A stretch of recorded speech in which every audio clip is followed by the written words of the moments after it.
Hello అండి. Evening snacks అయితే చేస్తున్నాను. పిల్లలు స్కూల్ నుంచి కానీ కాలేజ్ నుంచి కానీ రాగానే వాళ్ళకైతే పాపం ఆకలిస్తూ ఉంటుంది. ఏదో ఒక స్నాక్ అయితే ఉండాలి.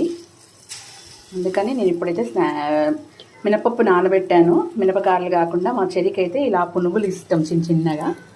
అందుకని పునుగుల్లా వేసేస్తున్నా. షేప్ అలా రావట్లేదు అనుకోకండి, చిన్నగా ఇట్లా వేసేస్తున్నా అంతే. ఇలానే ఇష్టం.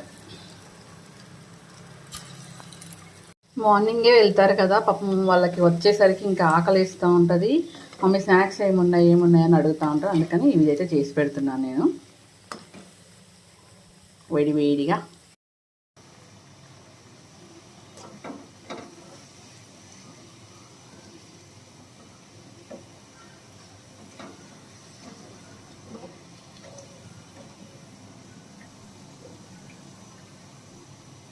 రెడీ అయిపోయినాయి పునుగులు. వేడిగా పునుగులు అయితే రెడీ అయిపోయినాయి. అలాగే నాకైతే కాస్త టీ కూడా పెట్టేసుకున్నాను. టీ రెడీ అవుతుంది. వేడిగా పునుగులు, నాకు టీ అయితే రెడీ అయిపోయింది. టీ ఇంకా అది సొరకాయ చట్నీ. పునుగుల షేప్ మాత్రం చూడకండి, టేస్ట్ అయితే బాగుంటాయి. నా హ్యాండ్ అసలే ఫ్రాక్చర్డ్ హ్యాండ్ కదా, అది రౌండ్గా రావంతే. ఇంకా సో బాయ్, చేతికి ఇచ్చేద్దాం.